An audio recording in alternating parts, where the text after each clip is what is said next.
Good morning. हम लोग मृदुला गर्ग जी की मेरे संग की औरतें पढ़ रहे थे, उसके बारे में बातें कर रहे थे, जिसमें हमने 3 औरतों की बात कर ली। एक लेखिका की नानी, दूसरी लेखिका की माँ और तीसरी लेखिका की परदादी, कि कैसे ये सभी अपने जीवन में कुछ लीक से हटकर ही करती थी। ये परंपरागत तरीक़ों से अलग कुछ विशिष्ट करती थी। अब आगे इनकी जो बहनें थीं उनकी बात करेंगे। ये 5 बहन थीं, जिसमें सबसे बड़ी जो थी उनका नाम मंजुल भगत था, और उसके बाद लेखिका थी, उनके बाद इनकी और 3 बहनें थीं। तो उस दौर में एक चलन था कि लड़कियां शादी के बाद अपना सरनेम नहीं बदलती थी। तो वो पति का नाम, जैसे अगर पहले वो शर्मा है और शादी हो गई चौधरी से तो नाम में चौधरी लग गया, ये नहीं कर रही थी उस दौरान। उस दौरान एक चलन सा हो गया था जिसको नारीवाद का एक आंदोलन जैसा कहिए कि चल पड़ा था समाज में, जिसके तहत ये किया जा रहा था कि क्यों एक स्त्री अपना नाम बदल के पति का नाम लगा ले। इसको कुछ लोग स्त्री की हीनता मानते थे कि उसको कमज़ोर दिखाने के लिए ऐसा किया जाता है, लेकिन इनके परिवार में इस बात को तूल नहीं दिया गया। इन सभी बहनों ने अपने नाम में बदलाव किया, जैसा सामान्यतया किया जाता है। इसमें इनको कोई बुराई नहीं नज़र आई कि ऐसा करने से इनका महत्व कम हो जाएगा या ये छोटी हो जाएंगी या नारीवाद पर कोई आघात हो जाएगा, ऐसा इनको नहीं लगता था। इनसे लोग पूछते भी थे कि आप लोगों ने ऐसा क्यों किया, आप लोग क्यों नाम बदलते हैं, ये तो ठीक नहीं है। लेकिन इन्होंने, किसी के पास इसका कोई तर्क नहीं होता था सटीक कि इस कारण से नहीं बदलना चाहिए। तो इन लोगों ने, न इनके पास कोई ढंग का जवाब होता था, न पूछने वाले के पास कोई ढंग का सवाल होता था इससे संबंधित। लोग इनको पोंगापंथी कहते थे, मतलब जो रूढ़िवादियों को मानने वाला कहते थे। लेकिन इन लोगों ने उसको दिल पर नहीं लिया, इन बातों को, और जो सामान्य तरीका था वही अपनाया। इनको इससे कोई अपने व्यक्तित्व में कोई नुकसान नज़र नहीं आया, कोई ऐसी हिनाई नज़र नहीं आई। कुछ लोग कहते कि इनके माता पिता को कि आपने 5 बेटियों से आपका मन नहीं भरा कि सबका 2-2 नाम रख दिया। जैसे घर में अक्सर बच्चों के नाम एक होते हैं और फिर स्कूल में जब लिखवाते हैं तो एक और रख देते हैं, तो उसी तरह से इनका भी 2-2 नाम था सबका। तो खैर ये बातें, अब इनकी जो बहनें थी वो भी अपने अपने जीवन में कुछ अलग ही कर रही थी। जिसमें से 4 लेखक थे, 5 बहन 1 भाई, जो जिसमें से 4 लिखने में थे। एक बहन जो थी वो नहीं लिखती थी, उनका कहना था कि सब लोग लिखेंगे तो पढ़ेगा कौन। इसमें से इनकी जो एक बहन और थी, उसने कहा कि उच्च शिक्षा प्राप्त करने का क्या फ़ायदा है, ये बताइए, तब मैं ग्रेजुएशन करूँगी।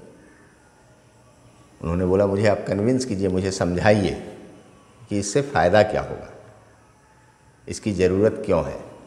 जब कोई उनको ठीक से नहीं समझा पाया तो अंत में उनके माता पिता ने इनको कहा कि तुम इसलिए करो कि मैं कह रहा हूँ, हमारी इच्छा है कि तुम ग्रेजुएट बनो। तो उन्होंने फिर कर लिया और उतना ही पढ़ा जितने से वो पास कर सकती थी। ठीक है।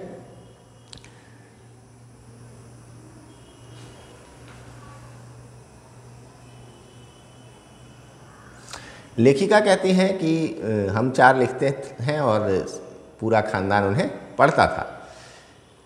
इनकी ससुराल में कोई इनको नहीं पढ़ता था, क्योंकि नहीं पढ़ता था, उनकी रुचि नहीं रही होगी। तो इन लोगों को, इससे लेखिका कहती है कि मुझे यह सुविधा हुई कि कोई वहाँ टीका टिप्पणी करने वाला नहीं था मेरे लेखन पर, लेखिका जो लिखती थी उस पर।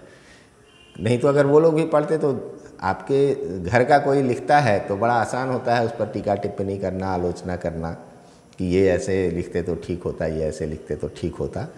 ये चीज़ें होती है, तो उससे ये बचती थी। अब बाकी जो इनकी बहनें थी, मैं थोड़ा सा इसमें देख लेता हूँ और क्या क्या, कोई छूट तो नहीं रहा है कोई पॉइंट। हाँ, इनकी एक बहन थी रेनू। वो स्कूल जाने के लिए बस की व्यवस्था थी तो वो बस में नहीं बैठती, बोलती ये सामंत शाही है, ये रईसी है, मैं ये नहीं कर सकती, मैं इतनी दूर पैदल जा सकती हूँ। अब एक बहन गाड़ी में बैठ के आती, एक बहन पैदल आती। तो उसमें दिक्कत ये होती थी, उसमें घर वालों की ये मजबूरी थी कि जो उस समय खाना बनाने वाले जो रसोइया उनके यहाँ जो खाना बनाने वाला आता था, तो उसका एक समय निर्धारित था कि इतने बजे तक वो फारिग हो जाएगा, वो फ्री हो जाएगा वहाँ से। तो वो भी मजबूरी थी कि बस से आएगी तो जल्दी घर पहुँचेगी तो खाना वाना खिला के वो अपने घर चला जाएगा, लेकिन ये नहीं मानती थी। इसके साथ ही वो वही थी जिसका नाम था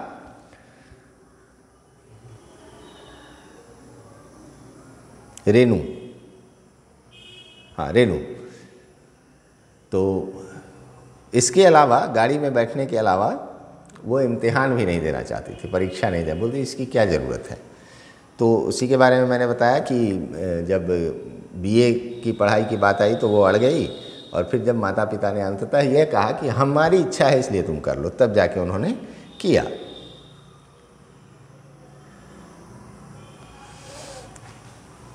तीसरे नंबर पर जो है वो चित्रा हैं। वह कॉलेज पढ़ने जाती थी लेकिन वो खुद से ज़्यादा दूसरों को पढ़ाती थी, और नतीजा ये होता कि परीक्षाओं में उनको नंबर कम आता और वो जिसको पढ़ाती उसको ज़्यादा नंबर आ जाता था। जब उनकी शादी का समय आया तो उन्होंने लड़के को देखा और बोला कि मैं इसी से शादी करूँगी। यहाँ तक कि लड़का भी ये बात नहीं जानता था कि वो लड़की सोच चुकी है कि वो इससे शादी करेगी। अब शादी उसी से हुई तो उससे पूछा गया कि ये बात कैसे हुआ, तो उसने कहा कि जब पहली मुलाकात हुई लड़के से तो मैंने उसको कह दिया कि मैं जो सोच लेती हूँ वो करके रहती हूँ। तो उसने भी हार मान लिया, बोला जब ये सोच लेती है वो होके ही रहता है तो फिर मैं क्यों तर्क करूँ, और उसने शादी कर ली।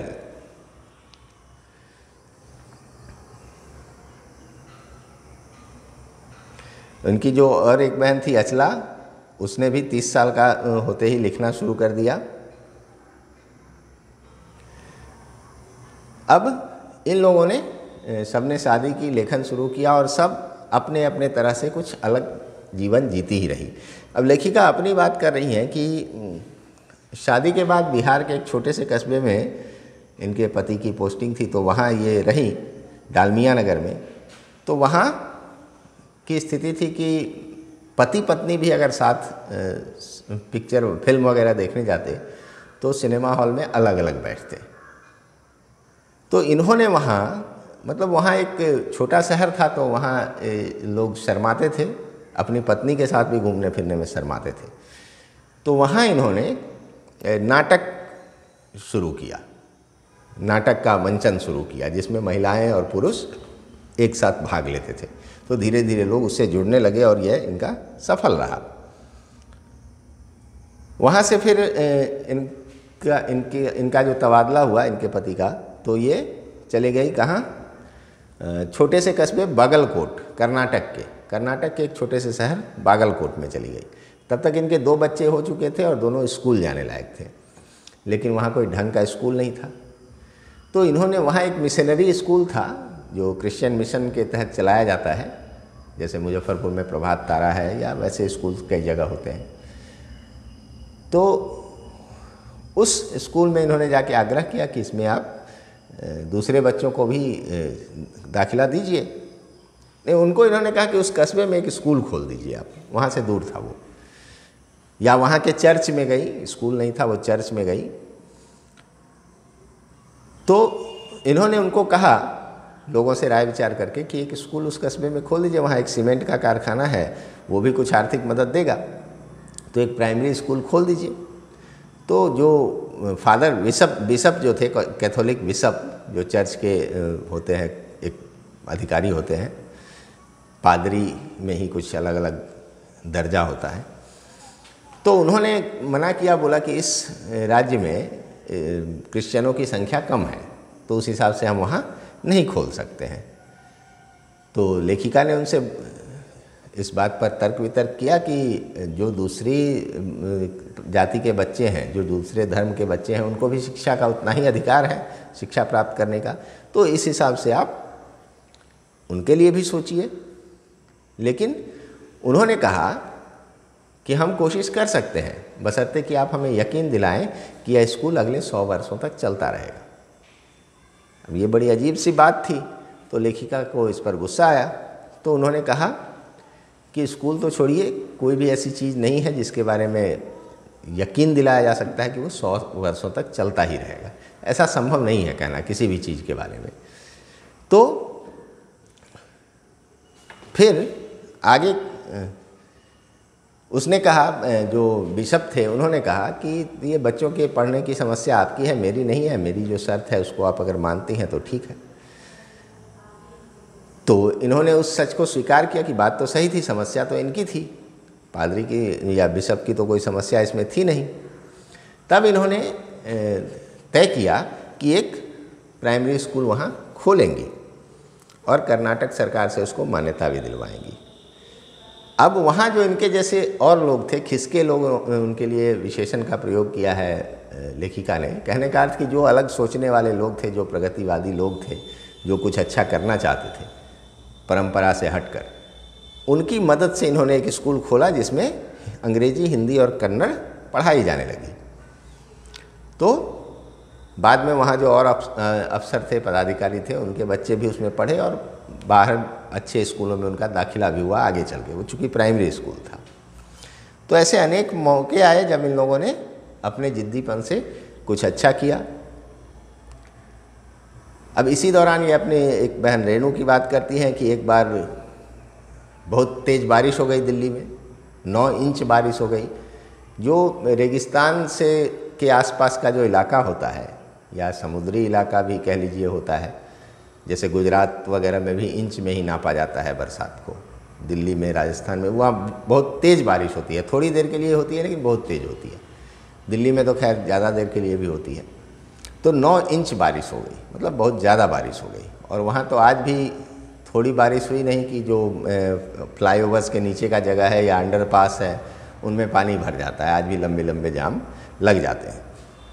तो उसी में एक दिन क्या हुआ कि बहुत तेज़ बारिश हुई, घरों में पानी घुस गया। अब बस आई नहीं लेने स्कूल की। तो जो रेणु थे उसने कहा कि मैं तो स्कूल जाऊंगी। सबने कहा कि स्कूल तो बंद होगा।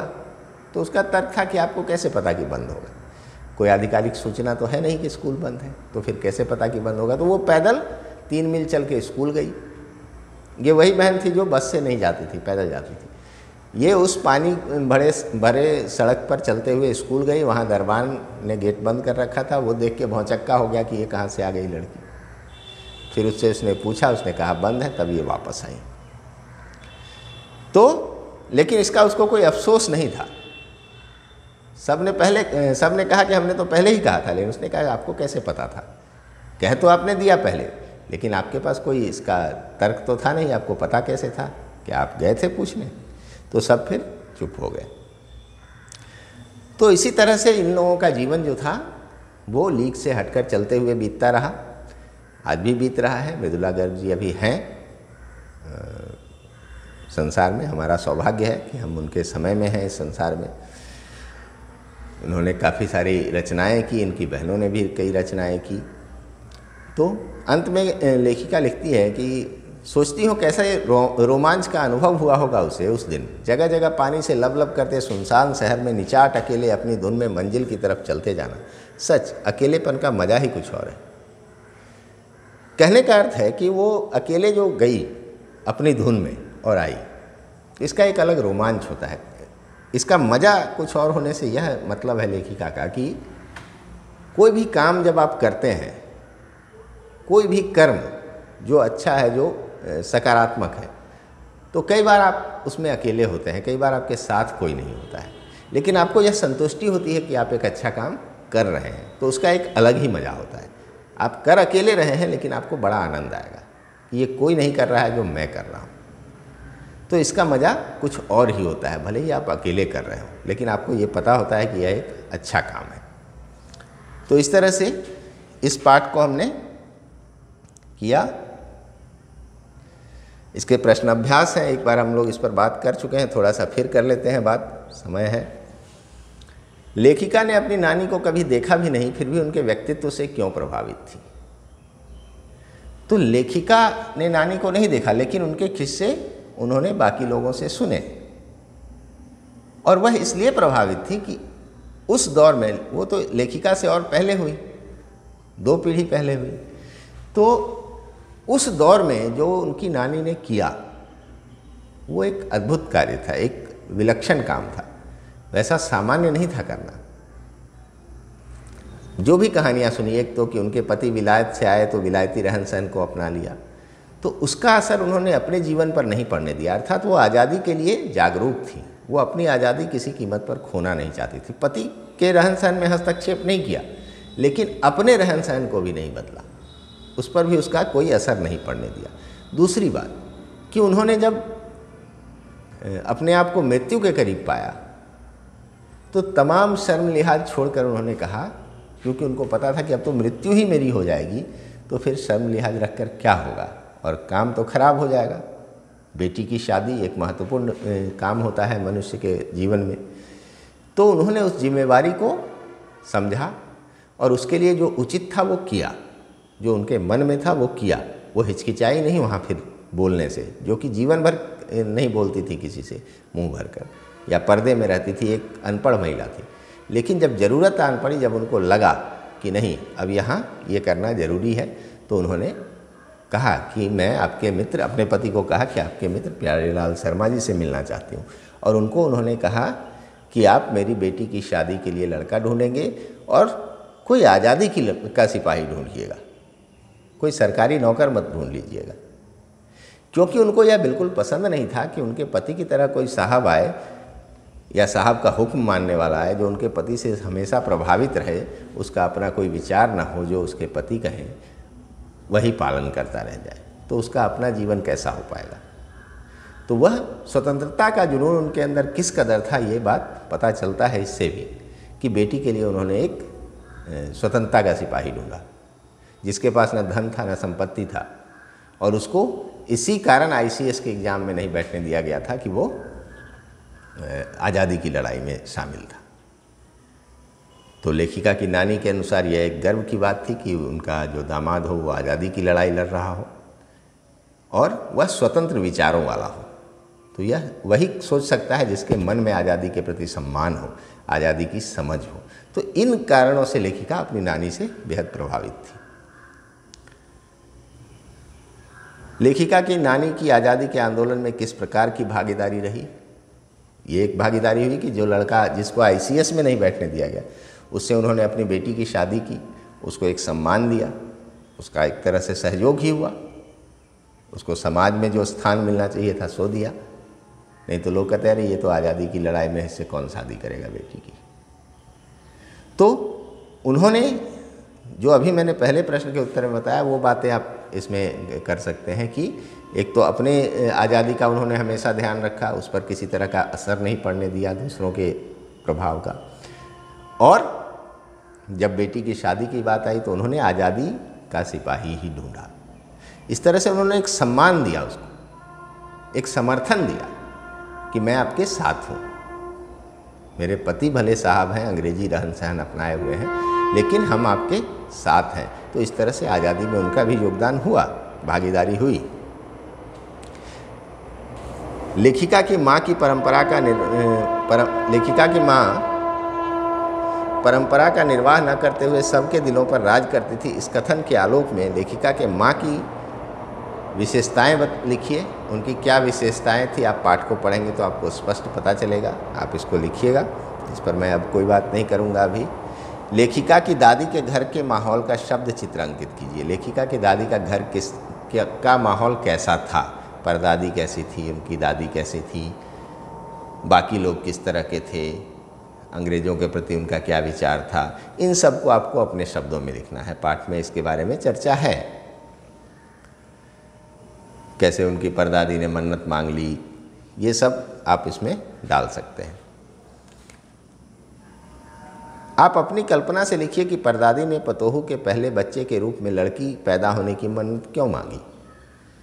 तो इसका एक कारण ये हो सकता है कि एक लीक से हटकर चलने की जो आदत होती है, हिम्मत होती है, वो उनमें थी। लड़कियों की स्थिति समाज में बहुत अच्छी नहीं होती थी, तो उन्होंने उसका एक उल्टा काम किया। जो लोग लड़कों के लिए मन्नत मांगते थे, उन्होंने लड़की के लिए मांगा, ताकि लड़कियों को भी सम्मान मिल सके और समाज में यह संदेश जाए कि लड़कियां भी उतनी ही महत्वपूर्ण है जितना कि लड़के हैं। लड़कियों के लिए भी मन्नत मांगी जा सकती है, उनका भी पालन पोषण उसी तरह से किया जा सकता है जैसे लड़कों का। उसके लिए भी लोग लालायित हो सकते हैं कि मेरे घर एक लड़की होती। तो समाज को एक संदेश देना चाहती होंगी वो कि चूँकि उस समय के समाज में लड़कियों की स्थिति अच्छी नहीं थी, महिलाओं की स्थिति अच्छी नहीं थी, उनको हे दृष्टि से देखा जाता था, उनको एक कामकाज करने वाली मशीनरी के रूप में देखा जाता था जिसका काम वंश की वृद्धि और घरेलू काम करना था। तो इससे अलग हटकर उन्होंने ये काम किया ताकि समाज में संदेश जाए कि लड़कियों का भी उतना ही महत्व है और इनके लिए भी मन्नत मांगी जा सकती है, इच्छा जाहिर की जा सकती है। डराने धमकाने, उपदेश देने या दबाव डालने की जगह सहजता से किसी को भी सही राह पर लाया जा सकता है। पाठ के आधार पर तर्क सहित उत्तर दीजिए। आप किसी को भी कोई गलत काम अगर करता है, उसको आप डरा धमका कर सही रास्ते पर नहीं ला सकते। वो कुछ क्षणों के लिए, कुछ दिनों के लिए, कुछ सालों के लिए सही रास्ते पर आपके डर से आ सकता है, लेकिन जैसे ही उसको मौका मिलेगा वो फिर उस बुरे काम को करने लगेगा। इसके लाखों उदाहरण हैं। पुलिस पकड़ती है चोर को, चोर जेल जाता है, सज़ा काटता है, वापस आता है, फिर चोरी करता है। ऐसे अनेक उदाहरण हैं। हर तरह के अपराधी के बारे में आप ऐसा सुनते होंगे। लेकिन पाठ में इसका एक उदाहरण दिया गया है। जब परदादी ने चोर को बचाया, चोर आया, वो पकड़ा गया, परदादी ने उसको अपना बेटा बनाया और उससे कुछ पूछा नहीं, उसके लिए कोई अलग से कोई प्रयत्न नहीं किया। सिर्फ एक पंक्ति कही कि अब तो तुम मेरे बेटे हो गए, अब देख लो भाई कि मेरा बेटा क्या कर सकता है, चोरी करेगा कि खेती किसानी करेगा। अब वो आत्मविभोर हो गया होगा चोर उस स्थिति में। आप कल्पना कर सकते हैं इस बात की कि वो मुग्ध हो गया होगा उनके व्यवहार पर, उनकी इंसानियत पर, और उसका मन बदल गया। तो वो कभी फिर दोबारा कर नहीं सकता है। तो ये ज़्यादा बेहतर तरीका है किसी को सुधारने का, अगर आप उसको समझा सकें, उसको विश्वास में ले सकें इस बात के लिए कि नहीं, ये जो मैं कह रही हूँ या कह रहा हूँ ये तुम्हारे हित में है, ये उसको अगर समझ में आए तभी वो रास्ता बदलता है। नहीं तो आपकी बात को उपदेश समझेगा। उपदेश हमेशा से माना जाता है, लोगों के दिमाग में होता है कि उपदेश सिर्फ सुनने और कहने के लिए होता है, करने के लिए नहीं होता है। नहीं तो इतने अच्छे अच्छे ग्रंथ हैं, इतनी अच्छी अच्छी किताबें हैं, इतने अच्छे अच्छे वचन कहे गए हैं, इतने अच्छे अच्छे कोटेशंस हैं, कौन कितना लागू करता है उसको, ये आप देख लीजिए अपने आसपास, अगर उपदेश काम करता तो। दूसरी बात कि धमकाने से, पिता बोलते हैं आपके या माँ बोलती है मोबाइल में गेम मत खेलो, सीरियल मत देखो, जितनी देर वो रहेंगे वो आप नहीं देखेंगे। पिताजी निकले मोटरसाइकिल से, आप टीवी चला के बैठ गए, आप अपने ऊपर देख सकते हैं। लेकिन अगर आपको कन्विंस किया जाए कि आपकी जो प्राथमिकता है अभी पढ़ाई है, आप पढ़ाई करके एक अच्छे मुकाम तक पहुंच सकते हैं, आपका ज्ञान बढ़ेगा, सीरियल में जो दिखाया जाता है वो बहुत ही फालतू की चीज़ें होती हैं, वैसा कहीं नहीं होता है दुनिया में। ये सब चीज़ें अगर आपकी समझ में आ जाए तो आपको लगेगा कि ये समय की बर्बादी है, इससे अच्छा तो मैं कोई नॉवेल लेके पढ़ूंगी या पढ़ूंगा। गेम खेलना समय की बर्बादी है मोबाइल पर, इससे अच्छा मैं जाके, लड़की हैं तो रस्सी लेके स्कीपिंग करूं या और कुछ खेल खेला जाए, लड़का है तो दौड़ लें, कुछ और भी अलग अलग तरह के खेल लड़के लड़कियां जो खेलते हैं उसको खेला जा सके।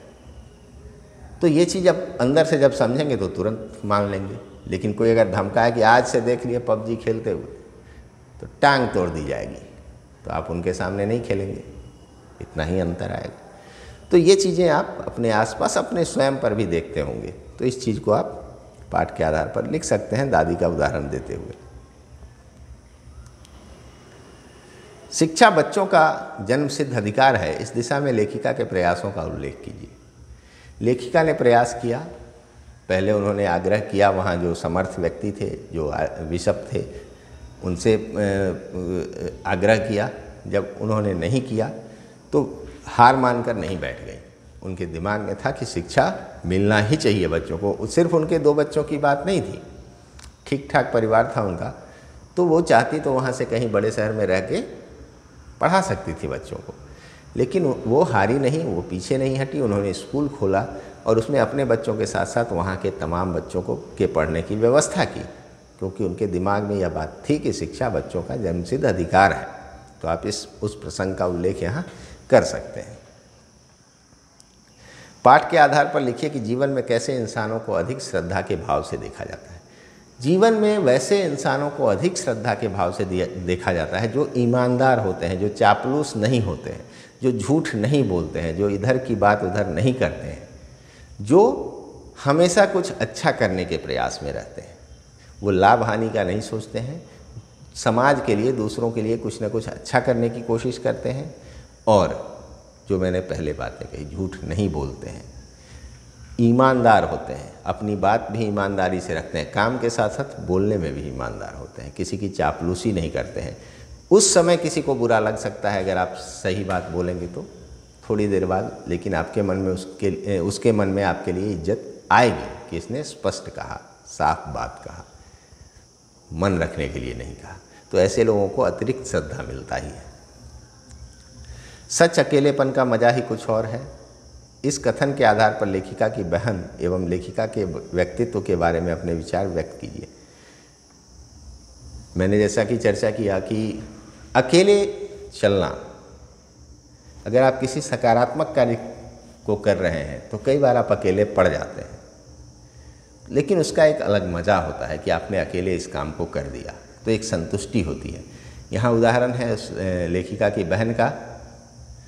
वो स्कूल जाती थी, या उसके और भी जो बस में नहीं बैठने वाली बात थी, या बारिश में स्कूल चली गई, उसका नियम था स्कूल जाना, तो उसके पास कोई सही तर्क नहीं था कि आज स्कूल बंद ही है, तो वो स्कूल गई, उसने अपना कर्तव्य पूरा किया। ये बात सिर्फ स्कूल जाने की नहीं है, वो दूसरे कार्यों में भी ऐसा करती होगी कि अपने कर्तव्य से वो पीछे नहीं हटती होगी। वहाँ सिर्फ बात स्कूल जाने की नहीं है, थोड़ा सा बेवकूफ़ाना लग सकता है, लेकिन उसकी भावना को देखिए कि वो अपने कर्तव्य से पीछे नहीं हटी। जो उसका काम था उसने किया, नहीं हुआ, फल नहीं मिला उसका उस दिन, उसको कोई अफसोस नहीं हुआ, क्योंकि उसने अपना कर्तव्य किया जो वो रोज़ करती थी। लेखिका ने भी हमेशा अलग चलने की कोशिश की, अच्छा करने की कोशिश की। जैसे डालमिया नगर में उन्होंने, जो महिलाएं पुरुषों से बात तक नहीं करती थी, अपने पति के साथ भी कहीं जाने आने में शर्माती थी, तो ये एक सामाजिक रूढ़ी थी, ये कोई अच्छी बात नहीं थी। सबको अधिकार है दूसरों से बात करने का, सीखने का, बोलने का। तो उन्होंने वहाँ नाटक का मंचन शुरू किया और लोगों को मिलाया, बातचीत कराई। इससे कई नई बातें एक दूसरे से लोगों ने सीखी होंगी। फिर स्कूल वाला जो प्रसंग हुआ, तो ये सब आप यहाँ उद्धृत कर सकते हैं। तो इस तरह से हमने इस पाठ को भी कर लिया। अब हम व्याकरण का ही आगे करेंगे फिर से, क्योंकि हमें परीक्षा की तैयारी करनी है। तो अब व्याकरण बच गया है, उसको फिर करवाएंगे। आज के लिए इतना ही, धन्यवाद।